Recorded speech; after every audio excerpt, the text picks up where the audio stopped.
Hello दोस्तों, dear class में आपका स्वागत है।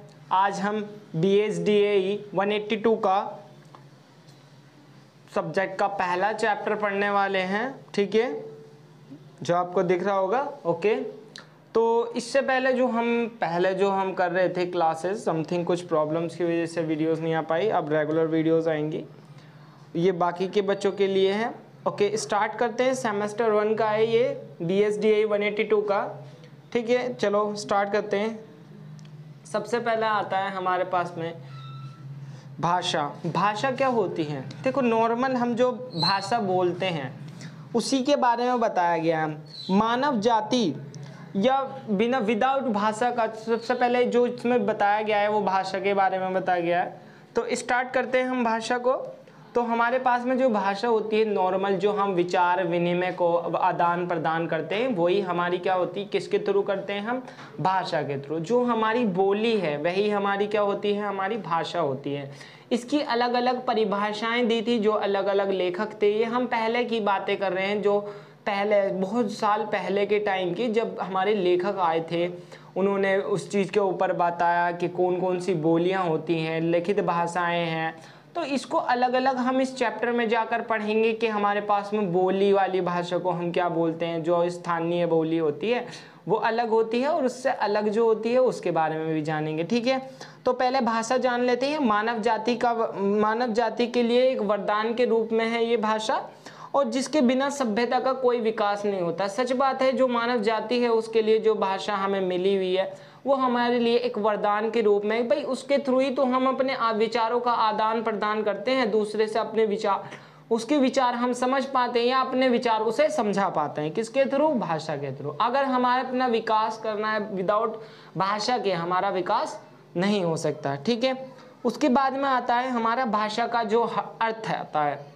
देखो, भाषा का अर्थ हम उसमें कह सकते, बाबूराम के अनुसार जिन चिन्हों के थ्रू, यानी जिन मात्राओं का या जिन चिन्हों का हम यूज करके अपने विचारों का आदान प्रदान करते हैं, या हम जिन अक्षरों का इस्तेमाल करके अपने विचारों का आदान प्रदान करते हैं, यानी भाषाओं को बताते हैं और उसकी भाषा को समझते हैं, तो वो क्या है? उसका समष्टि रूप, यानी उन सबको अगर इकट्ठा कर लिया जाए, उन सबको जोड़ लिया जाए, तो हम क्या बोलेंगे? वो भाषा होगी हमारी, ठीक है।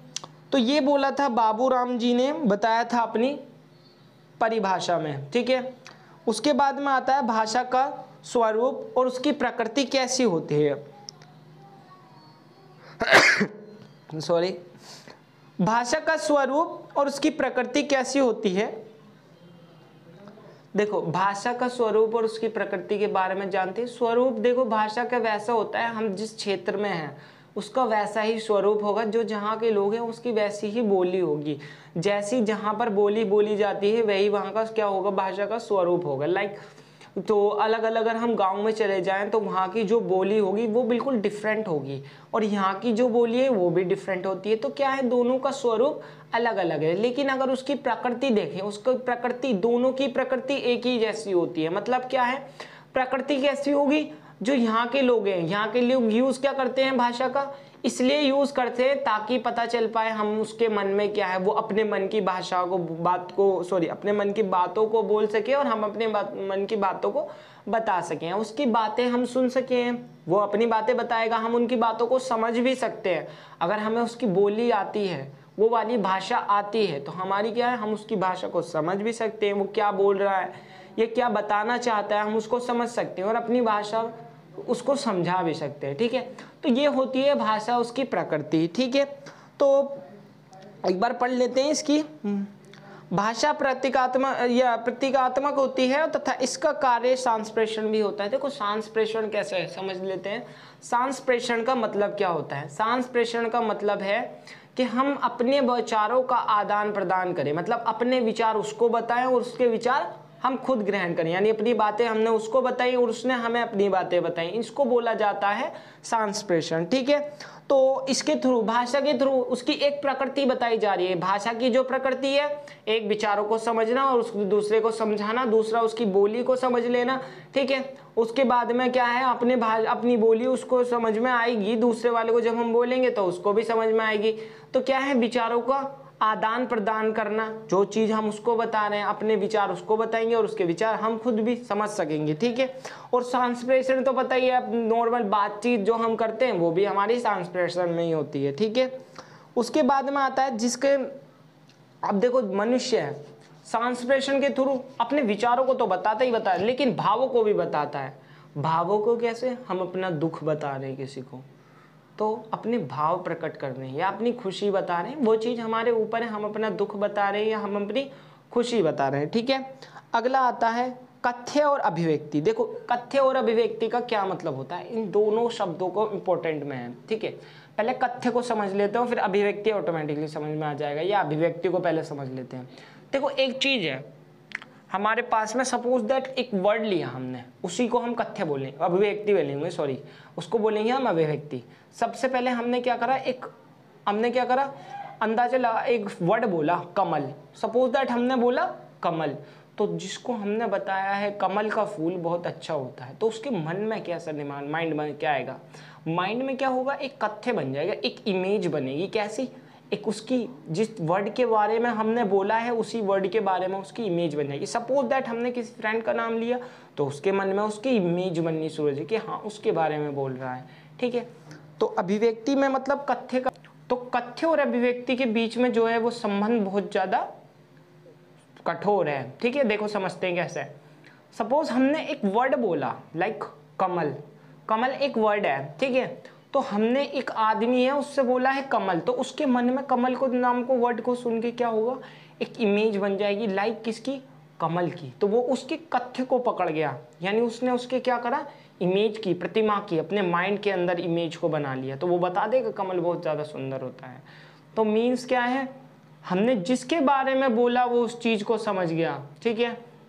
अब जैसे हमने बोला कमल बहुत सुंदर होता है, तो उसका क्या बनेगा, एकदम इमेज जाएगी, दिशा एकदम उसके मन में क्या हुआ, हमने वर्ड जो बोले हैं कमल बहुत सुंदर होता है, तो उसके दिमाग में क्या बने, कथ्य पकड़ लेगा वो एकदम, किसके बारे में बोल रहे हैं हम, तो हम किसके बारे में बोल रहे हैं, कमल के फूल के बारे में, तो उसके मन में एक इमेज बन जाएगी। मीन्स ये चीज़ बताती है कि हम जिस भी शब्द को बोलते हैं उसका अर्थ का जो कथ्य होता है वो दूसरे वाले के दिमाग में प्रतिमा के रूप में बन जाता है, ठीक है।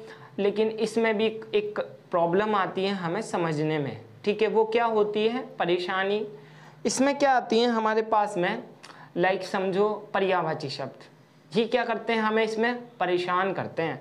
कैसे? देखो हमने कमल बोला तो उसको समझ में आ गया, हमने बोला पंकज बड़ा सुंदर है, तो वो क्या सोचेगा, पंकज इंसान है कि फूल है, पहले तो उसे यही समझ नहीं आएगा, तो इसलिए क्या हो गई उसे प्रॉब्लम। यहाँ पर क्या हो गया, उसे प्रॉब्लम हो गई, उसको समझने में बहुत ज़्यादा दिक्कत आएगी, वो समझ नहीं पाएगा हम किस बारे में बात कर रहे हैं, किस चीज़ के बारे में बातचीत हो रही है, तो क्या होगा, उसे प्रॉब्लम आएगी समझने में, तो उसके कथ्य को पकड़ने में क्या होगा, असफल हो जाएगा, ठीक है। इसका मतलब ये है कि पर्यायवाची शब्द जो है हमें कठिनता लाते हैं, किस लिए, उसके कथ्य को पकड़ने में। अभिव्यक्ति के कथ्य को पकड़ने में क्या करते हैं, हमें कठिनता लेकर आते हैं, यानी परेशान, अभिव्यक्ति के कथ्य को पकड़ने के लिए हमें परेशानियां लेकर आते हैं, ठीक है। उसके बाद में आता है प्रतीकों की व्यवस्था। प्रतीकों की व्यवस्था कैसे होती है, देखो आपने पढ़ा होगा ग्रामर में टेंसेस होते हैं इंग्लिश में, ऐसी हिंदी में है। देखो हमने क्या बोला, एक लाइन बोलता हूं मैं, जिसमें मैं क्या बोला कि राम ने राहुल को मारा, ठीक है। अगर हम इंग्लिश में बोलें तो पहले क्या आना चाहिए, सब्जेक्ट, फिर वर्ब, फिर ऑब्जेक्ट। लेकिन अगर हिंदी में बोले तो क्या आएगा, पहले कर्ता, फिर क्रमक, फिर क्रिया।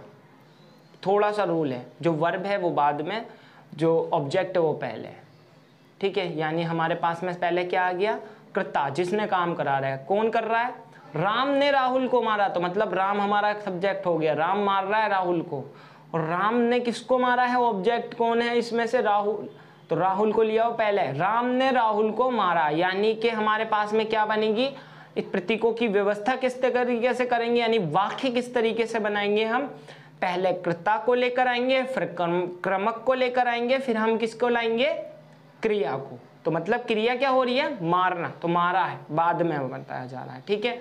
तो इस तरीके से हो जाती है प्रतीकों की व्यवस्था, ठीक। हेलो दोस्तों, डीए क्लास में आपका स्वागत है। आगे हम चलते हैं भाषा के रूप। देखो भाषा की जो रूप होते हैं, ये BSDA 182 का है और इसमें हम स्टार्ट करते हैं भाषा के रूप। देखो भाषा के जो भौगोलिक क्षेत्र के अनुसार, यानी जैसे जमीनी स्तर होता है उसके अनुसार अगर हम देखें, भाषा के भौगोलिक क्षेत्र के अनुसार बोलियां अलग अलग होती हैं।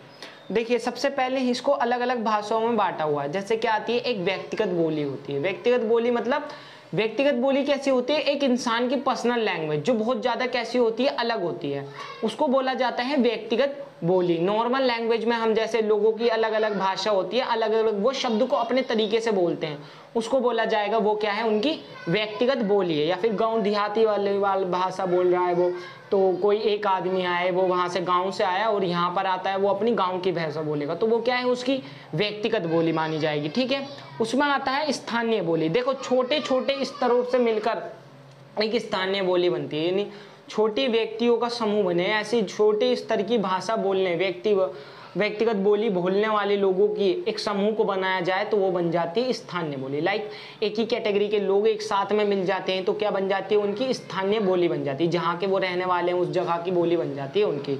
ठीक है, उसके बाद में आता है उपबोली। देखो उपबोली कैसी होती हैं, उपबोलियां जो होती हैं, लाइक भोजपुरी का एक एग्जांपल समझते हैं। भोजपुरी के अंदर क्या है, छपरिया, गोरखपुरिया, भोजपुरिया, तो ये सारी लैंग्वेजेस हैं जो मिक्सअप हैं, जिनको हम बोल सकते हैं ये क्या है, वहाँ की उपबोलियां हैं। ठीक है, उसके बाद में आता है उपभाषा। उपभाषा क्या होती है, देखो बिहारी जो है वो उपभाषा है। किसके अंदर, इसके अंदर क्या है, भोजपुरी, मैथिली, मगही, वो भोजपुरी के अंदर, बिहारी भाषा के अंदर क्या है, भोजपुरी, मैथिली, मगही बोलियां या गंगा से जुड़ी हुई जितनी भी बोलियां हैं वो सारी इसमें जुड़ी हुई हैं, तो क्या है, इसको बोलेंगे हम उपभाषा है। ये सारी भाषाओं की उपभाषा, उपबोली भी इसे हम बोल सकते हैं, उपभाषा कह सकते हैं इसको हम, क्योंकि इसके अंदर बहुत सारी भाषाएं मिल रही हैं, तो इनको बोलेंगे हम उपभाषा बोल सकते हैं। ठीक है, उपबोली तो हम पढ़ चुके हैं। ठीक है, उसके बाद में आता है उपभाषा क्या होती है। देखो लैंग्वेज क्या होती है, सारी अलग अलग लैंग्वेजेस को अगर हम जोड़ दें और उनका निचोड़ निकाला जाए तो बनेगी एक भाषा, जिसको हम क्या है, सपोज दैट हिंदी है। हिंदी के अंदर क्या होते हैं, हिंदी में अलग अलग प्रकार की भाषाओं का मिश्रण मिलता है। लाइक कौन सी है, ब्रजभाषा, अवधी भाषा, भोजपुरी है, इसके अंदर हरियाणवी है, मारवी है, मारावाड़ी है, या फिर और जो अगर क्या करें इनको गिना जाए तो 18 भाषाओं को मिलाकर एक हिंदी भाषा का निर्माण हुआ है। ठीक है, तो इसमें क्या होती है, इसको बोला जाएगा भाषा, जिसके अंदर क्या होता है, सभी भाषाओं का इस्तेमाल के होता है, और उन सब का हम इस्तेमाल किसके अंदर करते हैं, भाषा के अंदर। ठीक है, इसका यूजेज होता है, हम नॉर्मल वार्तालाप करने के लिए, विनिमय विचारों का विनिमय करने के लिए हम इसका इस्तेमाल करते हैं। तो ओके, आई होप कि ये सब समझ में आगे होगा। ओके दोस्तों, आगे चलते हैं। प्रयोग के आधार पर अगर हम देखें भाषा का, तो देखो सामान्य बोलचाल के लिए हम इसका यूज करते हैं। सामान्य बोलचाल के लिए जो आपस की लोग बातचीत करते हैं आपस में, तो इसका इस्तेमाल हम वहाँ पर भी करते हैं। ठीक है, तो सामान्य बोलचाल के लिए तो करते हैं हम भाषा का यूज। और उसके बाद में साहित्यिक भाषा, साहित्य वगैरह हम लिखते हैं, अपने भाव को प्रकट करते हैं कागजों पर, या जो भी चीज़ें हम लिखते हैं उन भाषाओं, उनके लिए हम उनकी बोली का या भाषा का इस्तेमाल करते हैं। ठीक है, फिर आता है व्यावसायिक भाषा। व्यावसायिक भाषा जो होती है, देखिए काम करने के लिए, व्यापार करने के लिए हम जिस बोली का इस्तेमाल करते हैं वो हमारी व्यावसायिक भाषा कहलाती है। ठीक है, उसके बाद में आते हैं कार्यालय भाषा, जो कार्यालय में होने वाली भाषाएं होती हैं, यूजेस लाइक इंग्लिश वगैरह, हिंदी वगैरह, जो उसका भी हम कार्यालय में यानी अपने ऑफिस में यूज़ कर रहे हैं, वो हमारी कार्यालय भाषा कहलाएगी। उसके बाद में आता है हमारी राजभाषा। देखो कार्यालय भाषा के बाद में आती है राजभाषा। एक देश की राजभाषा होती है जो सबसे ज़्यादा प्रचलित होती है, जो छोटे बड़े सभी लोग बोलते हैं, उस देश के अंदर राजभाषा होती है। तो जैसे ये भाषा, जैसे भारत की अगर हम देखें तो राजभाषा हिंदी है।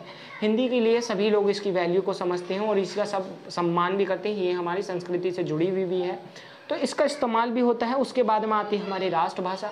अब भारत जो है वो बहुत एक ऐसा देश है जिसके अंदर बहुभाषी वो लोग रहते हैं, यानी बहुत सारी भाषा बोलने वाले लोग रहते हैं। यहाँ पर अलग अलग प्रकार की भाषाएं बोली जाती हैं। प्लस अगर हम क्या करें, एक भाषा को वैल्यू ज़्यादा दे दें, राष्ट्रभाषा बना दें, तो बाकी अदर भाषाओं की क्या होगा, उनकी वैल्यू कम हो जाएगी। तो इसलिए क्या है, सब अलग अलग बोलियों का सबका अलग अलग इतिहास है, इसलिए भारत की कोई राष्ट्रभाषा नहीं है। अगर हम बोलें तो राज्य भाषा को ही राष्ट्रभाषा कह सकते हैं, बट लेकिन ऐसा भारत में नहीं है। भारत जो है वो बहुभाषीय देश है, यहाँ पर जो है अलग अलग प्रकार की भाषाएं बोली जाती हैं। फिर आता है गुप्त भाषा। गुप्त भाषा जो होती है, देखिए गुप्त भाषा होती क्या है पहले समझ लेते हैं। दो अलग एक ऐसे लोग जो क्या है लाइक जैसे कुछ ऐसे सीक्रेट वगैरह वर्क पर लगे हुए हैं, तो उनकी जो भाषा होगी, लैंग्वेज होगी, वो किस तरीके से दूसरों आम लोगों से अलग होगी। मतलब वो एक तरीके से सिग्नल की तरह बात करेंगे, एक से ये बोला और वो क्या करेगा, दूसरा उस बात को समझ जाएगा। तो क्या होता है, एक ऐसे सिग्नल को पास कराना जिससे दूसरा हमारी भाषा को समझ सके, बट दूसरा ना, कोई और तीसरा ना समझ सके। मतलब ये है हम उसको सीक्रेटली बात करें, तो इसको बोला जा सकता है हमारी गुप्त भाषा। फिर आती है हमारी मृत भाषा। देखो मृत भाषा कौन सी भाषा होती है, मृत मतलब मरी हुई, ऐसा नहीं है, जिसका भाषा का हम इस्तेमाल पहले तो बहुत करते थे पर अब इसका इस्तेमाल कम कर दिया। जैसे क्या है लैटिन भाषा, बहुत सारे शब्द देखे होंगे आपके, ये शब्द लैटिन भाषा से लिया हुआ है या ग्रीक भाषा से लिया हुआ है। तो क्या है, हमारी ये सब भाषाएं भी थी जिनका इस्तेमाल हम किया करते थे, पर लेकिन इन सब के बाद में अब इनका इस्तेमाल जो है हमने बहुत कम करना शुरू कर दिया है। हम क्या करते हैं, अब सीधा जो नए डेवलप्ड वर्ड होते हैं उनका इस्तेमाल करते हैं, और हमने इन भाषाओं को यूज़ करना कम कर दिया। लाइक ग्रीक भाषा या लैटिन भाषा, ये हमारी मृत भाषाओं में आती हैं, जिसमें हमने क्या करा है, इनका इस्तेमाल करना बिल्कुल कम कर दिया, जिस वजह से क्या हो रही है, ये संदर्भ में क्या होती जा रही है, इनका इस्तेमाल कम होता चला जा रहा है और इनको हम बोल सकते हैं मृत भाषा। Okay, thank you so much. आज की वीडियो में बस इतना ही। चैनल को लाइक और सब्सक्राइब करना जरूर